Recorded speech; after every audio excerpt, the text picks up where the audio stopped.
Sed bienvenidos a compartir con nosotros un nuevo diálogo de buenas noticias.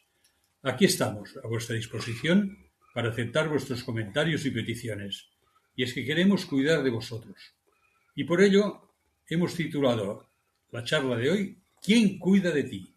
Porque creemos que en todos los momentos de la vida precisamos, conscientemente o no, de alguien que cuide de nosotros. En este momento, y antes de seguir con el programa, creo que es el momento más adecuado para agradecer a todos aquellos y aquellas que de una forma laboral o desde el voluntariado realizan el trabajo nada sencillo de cuidar a los más mayores y a los más pequeños. Y para ello vamos a dar la entrada a Dani, que lo tengo aquí a mi ladito congestionado porque no puede hablar. Hola Dani, buenos días. Hombre, sí, puedo hablar, lo que pasa es que no me dejas. Hombre, claro, porque me toca a mí. Poder puedo. A ver, es que hay un orden, somos un programa serio. Ah, bueno, vale. Entonces, hemos de seguir con el orden establecido. Vale. Y la presentación la hago yo. El día que quieras hacerla tú, la haces tú. Vale. ¿Vale? Entonces yo te hago las preguntas a ti. Bueno, ¿qué farem? Algo saldrá. Bueno. No tengo los conocimientos bíblicos que tienes tú, pero sí, me defenderé como pueda. Tienes lo mismo que tengo yo. No, Maradona. Vamos a ver. Dani, ¿cómo estamos hoy?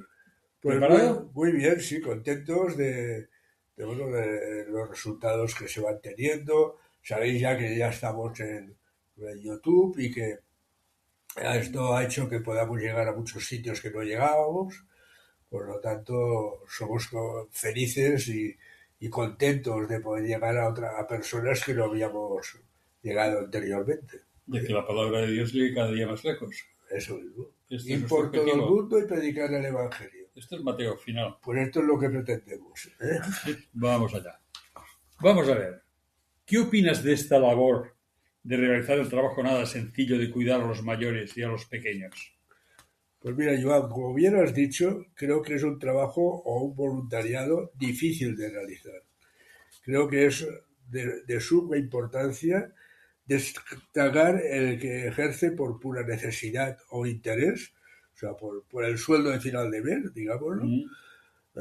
Por eso digo, por una necesidad o interés económico, y aquella que lo hace por vocación o podríamos decir incluso por amor a este colectivo, tanto a los más pequeños como a la gente mayor, ¿no?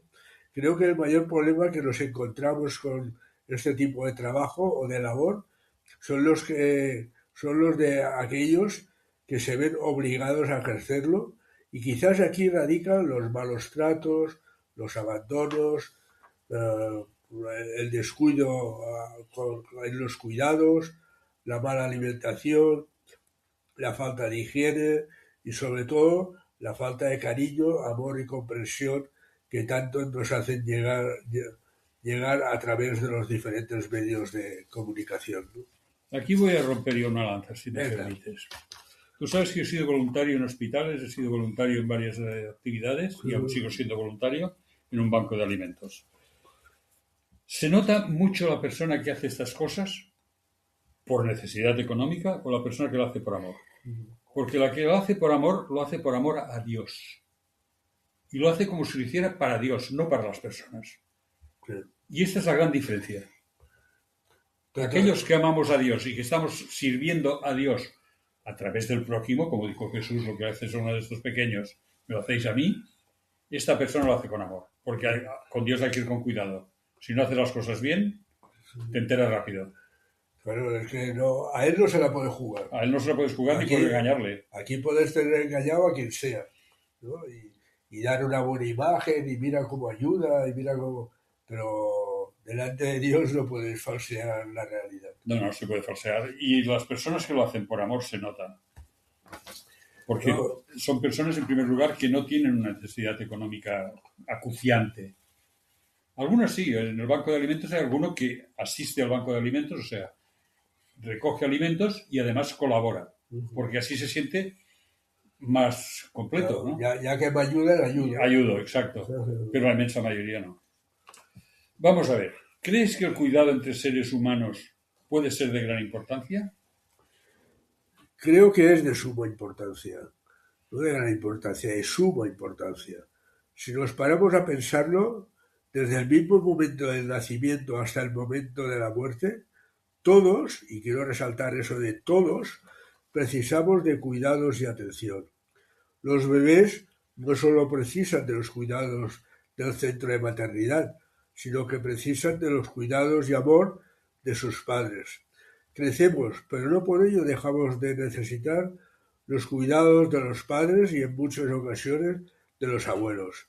Seguimos creciendo aún más, y estos primeros cuidados implican no solo esto, sino también una correcta educación. Mirad hasta qué punto es importante que el propio Evangelio de Lucas nos narra este cuidado en la persona de Jesús. En el texto que encontramos en la Biblia, en el capítulo 2 y verso 40, nos dice: y el niño crecía y se fortalecía y se llenaba de sabiduría, y la gracia de Dios era sobre él. Démonos cuenta que habla de un fortalecimiento físico y de un crecimiento intelectual, y algo muy importante para aquellos que tenemos y depositamos nuestra confianza en Dios. Y son las últimas palabras que hemos encontrado en este versículo. Y la gracia de Dios era sobre él. Nuestro principal deseo es que la gracia de Dios esté sobre nuestros hijos. Así sea. Así es, ¿no? Y voy a romper otra lanza. Hoy me quedo sin lanzas, voy a romper todas. Esto precisamente lo dice Lucas.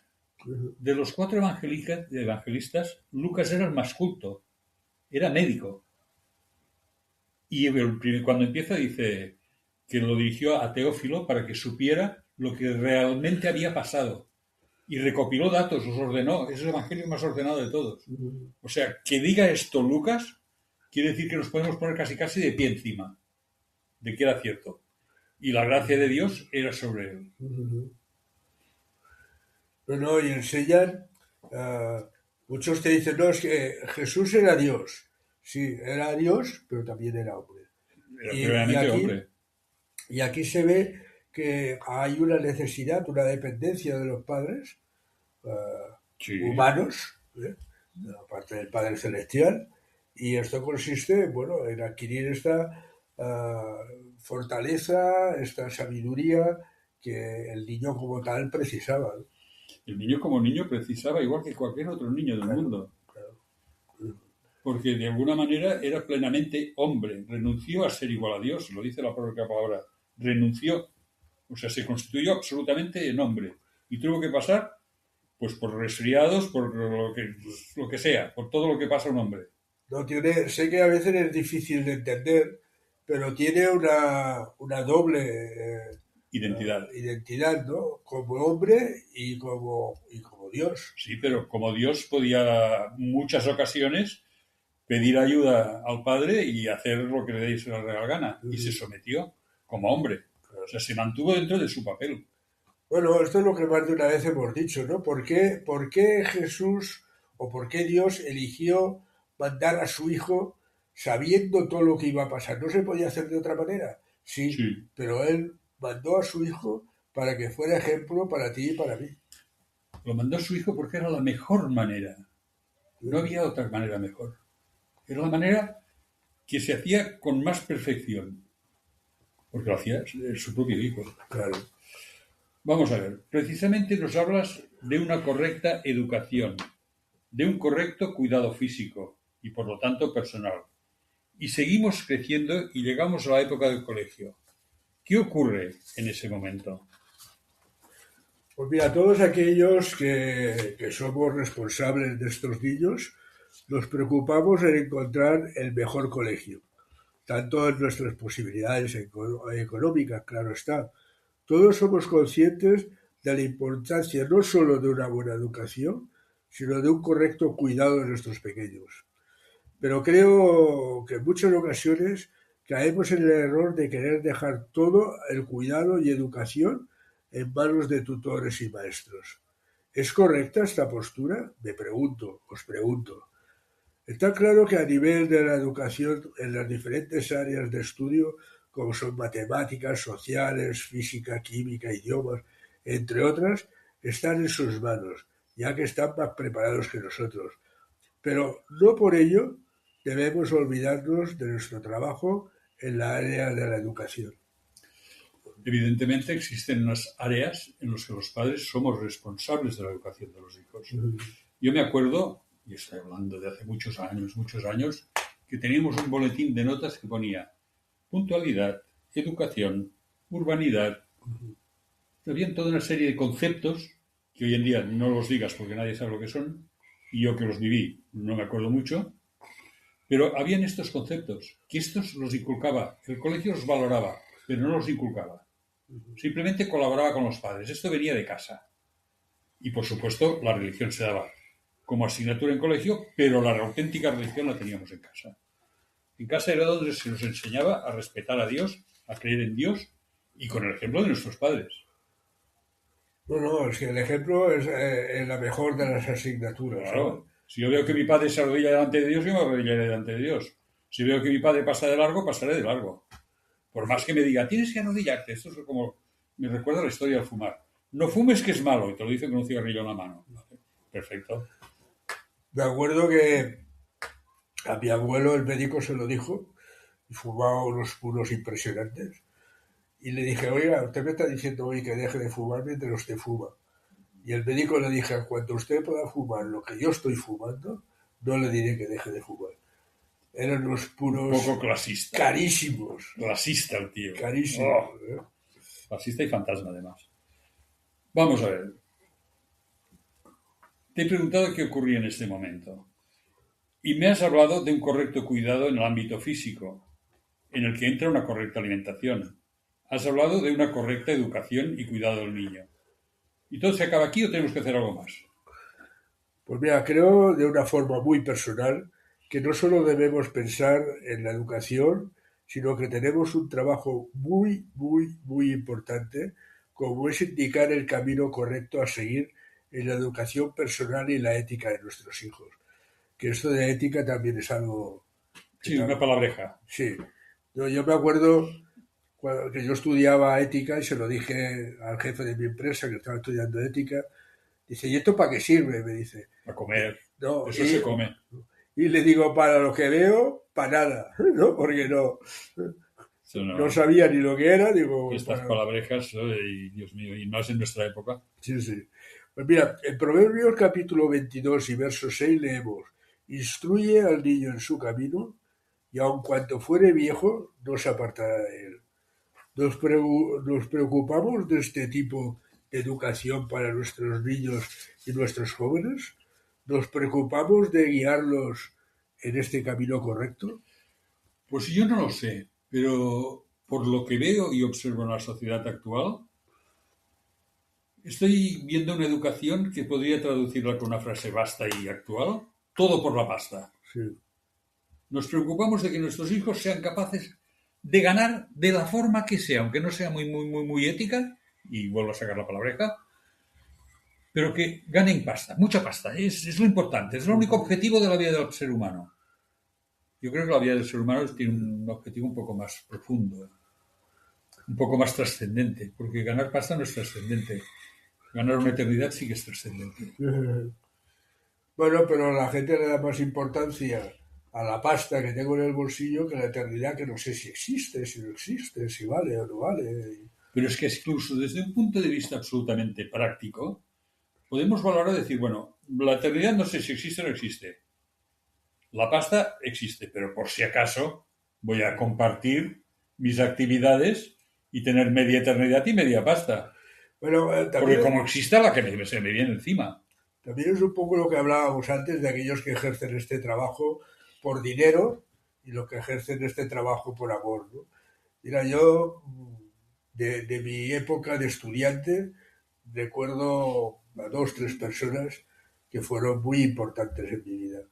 Una de ellas, que ahora es, bueno, ahora no, hace años, es psiquiatra laboral, psicóloga laboral, y ella cuando yo estudiaba se preocupaba por los chavales, ya no solo por el estudio, sino se preocupaba de cómo estás, qué necesitas, te veo bajo de ánimo, te veo... Y se preocupaba para darnos tenía una sensibilidad. Aquello que necesitamos. Después, esto fue durante la época de la EGB, ¿no? De la antigua EGB. Después tuve unos en formación profesional. Tuve un hombre, esto sí era un hombre muy creído, muy chulesco en sus cosas. Su vida. Pero él cogió a dos o tres, entre ellos estaba yo y uno o dos más, que, que todos éramos evangélicos, y nos puso al cuidado de varios chavales de la clase. Y nos decía, mira, cuídame de este que lo veo así, cuídame del otro que lo veo así. Y nosotros tratábamos lo que él nos decía, de la forma que él nos decía, para poder sacar qué problemas tenían estos muchachos que tenían la misma edad que nosotros, ¿no? Pero que aquel profesor se preocupaba por el estado de ánimo, de salud, económico de los niños, ¿no? Y esto lamentablemente no siempre ocurre. No siempre ocurre. Ocurre pocas veces, lamentablemente. Existe, ¿eh? Hoy en día, yo lo sé porque tengo un montón de nietos, 8 exactamente, y hablo con ellos algunas veces, y ahora ya son mayores, ya no tanto, pero cuando eran más jóvenes, existen profesores que están involucrados. Bueno, incluso nosotros tuvimos en la radio una profesora de una de mis nietas, ¿te acuerdas? Sí, sí. Estuvo en la radio, que fue un viaje incluso de ministerio.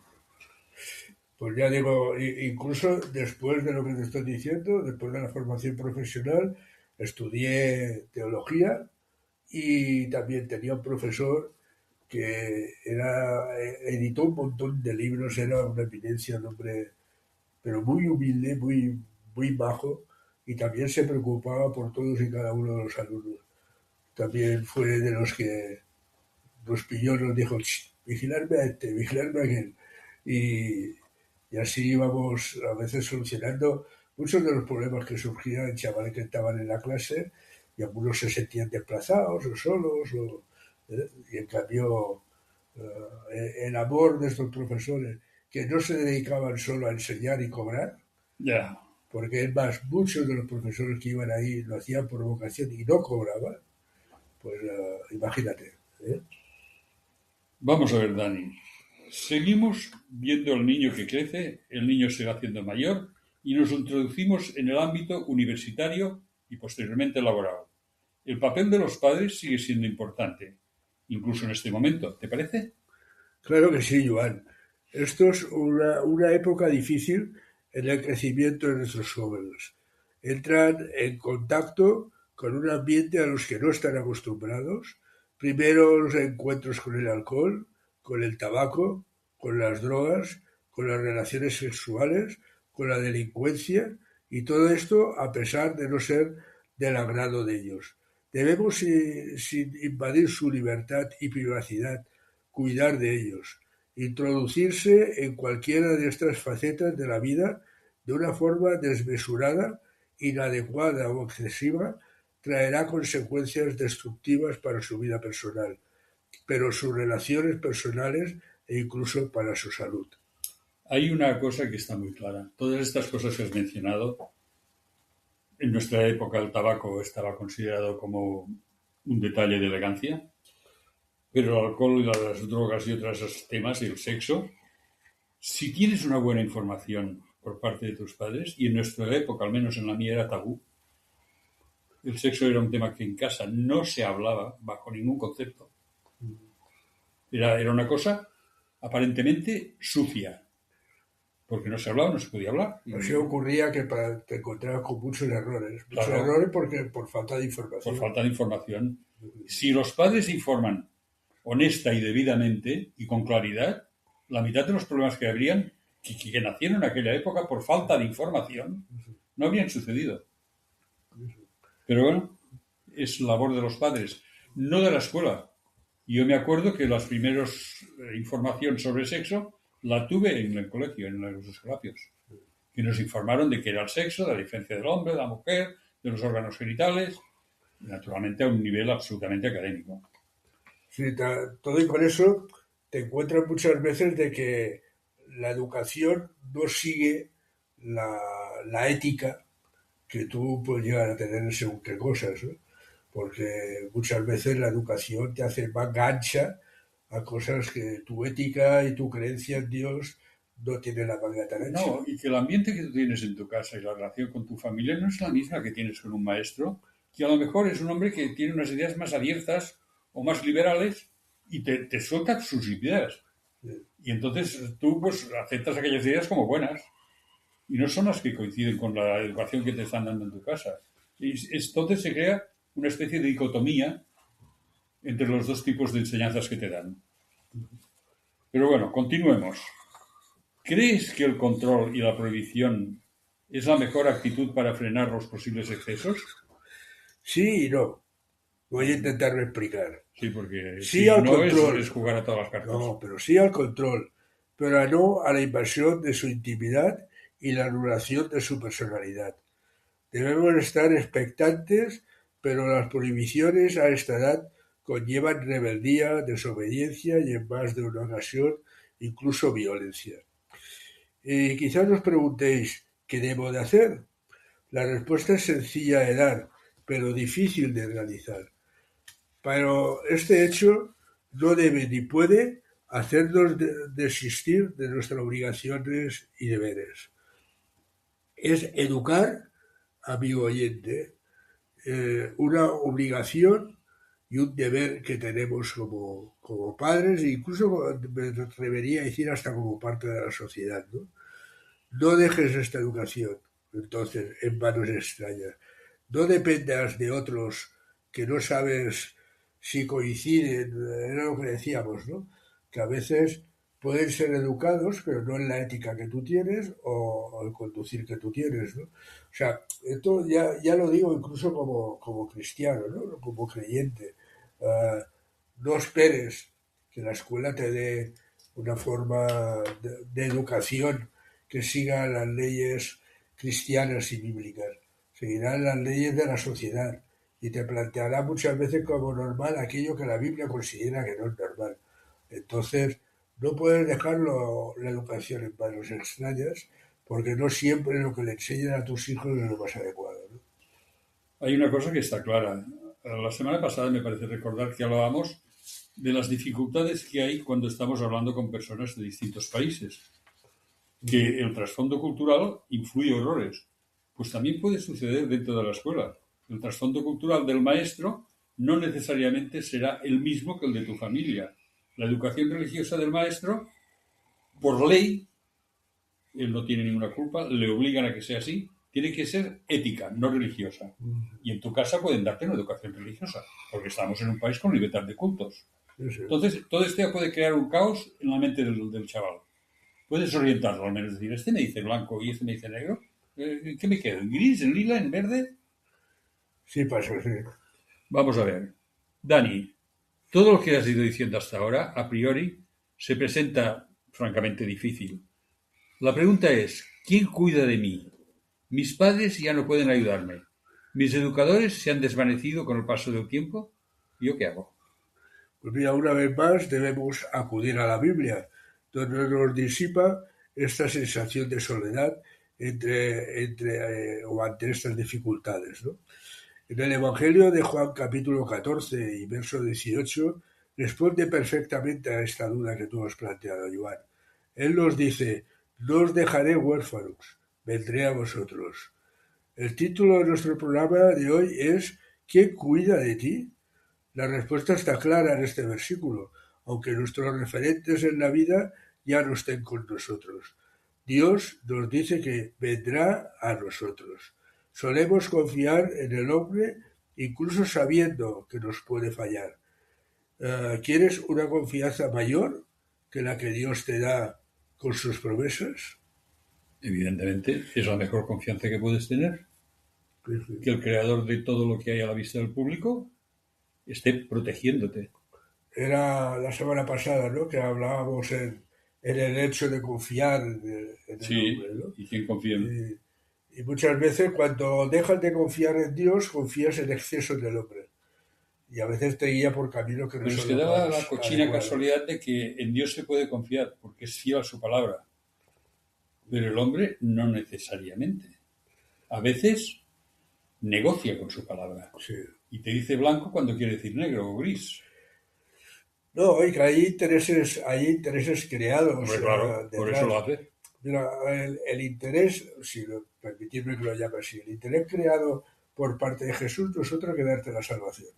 Es lo único que quiere, Pero es objetivo. perdonarte los pecados y darte la salvación.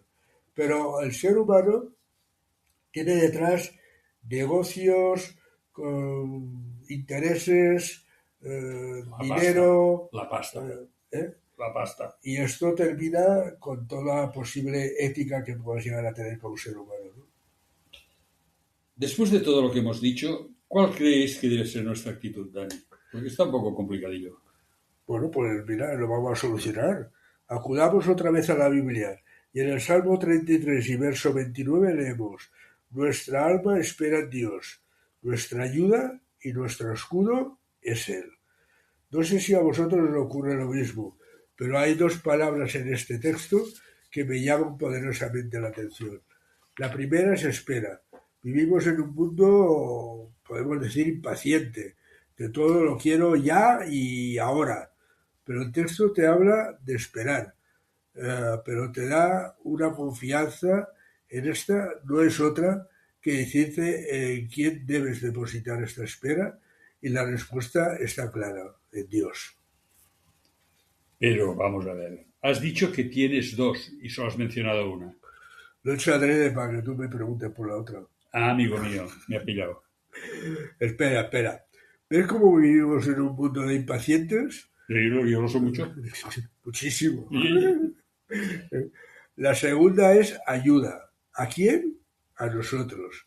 Y estas palabras me llevan a recordar unas que ya he dicho en varias ocasiones.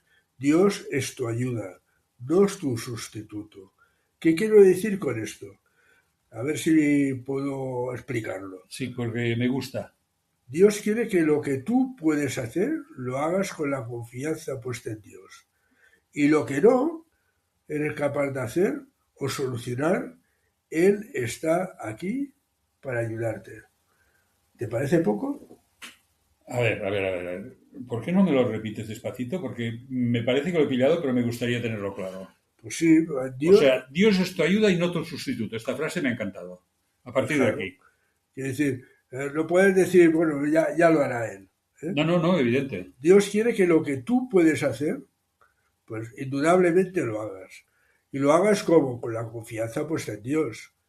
Y lo que no eres capaz de hacer, porque es superior a tus fuerzas, a tu capacidad, pues lo que no eres capaz de hacer o de solucionar, sobre todo en cuestiones de problemas y tal, pues Él está aquí para ayudarte. Vamos a ver, Dani. Lo dice la Biblia y me lo creo porque me creo en la Biblia. Pero a fuerte sincero, ¿no te parece que eso es muy difícil de creer? Si yo tengo que educar a un hijo, y cojo este ejemplo porque es lo que estamos hablando, y llega un momento que el hijo se me vuelve díscolo, que no hay manera humana de dominarlo, de controlarlo, yo ya no puedo más. ¿Vendrá Dios a darle clase? Te vendrá Dios a decirte cómo llevarlo. Ah, Claro. O sea, no te va no a va a hacer mi trabajo. Ahí está en lo que yo Vale, decía, ahora lo que pillo. es tu ayuda, no tu sustituto. Vale. Él te ayudará a llevarlo a cabo. Ahora lo que no hará es quita, que no Él me sirve. inspirará en la Claro. actuación, en cómo debo comportarme, cómo debo hacerlo, cómo debo dirigirlo, para que llegue a buen fin. Él no te dirá quita, que no sirve para nada, déjame a mí. No. Pues sería maravilloso esto, ¿eh? Y cómodo. Uf. Pero él quiere que lo que está en tu mano lo puedas hacer. No, Y cuando tú no. veas que se te está escapando de tu mano, él te ayudará a seguir adelante. No, esto ya lo entiendo más claro. Eh, Vamos a ver. En el programa de hoy nos ha llevado de confianza y seguridad, pero seguro que nos puedes despedir con alguno de estos textos que siempre tienes guardados en la manga. ¿Puede ser? Claro que sí, Joan. Como suelo decir, prefiero las palabras de la Biblia que las mías propias, por muy basadas en la Biblia que estén. Y para poner el punto final, me gustaría dejaros con un salmo. Mira, concretamente es el 121, donde leemos: alzaré mis ojos a los cielos, y pregunta, ¿de dónde vendrá mi socorro?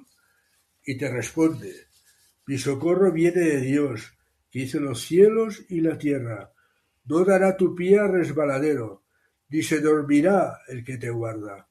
He aquí, no se adormecerá ni dormirá. Dios es tu guardador, Dios es tu sombra a tu mano derecha. El sol no te fatigará de día, ni la luna de noche. Dios te guardará de todo mal. Él guardará tu alma. Dios guardará tu salida y tu entrada desde ahora y para siempre. Y preguntamos como título, ¿quién cuida de ti? Pues el Salmo lo ha respondido. Creo que Y es lo claro y suficiente, transparente, sin dudas. creo que es lo suficientemente claro. Y bueno, quiera Dios que todo lo que hemos dicho hasta aquí, desde este momento y con toda seguridad, puedas decir que Dios es el que cuida de ti en todo momento. Él es tu protector y tu ayudador. Que así sea, amigo oyente, hoy y para siempre. Amén.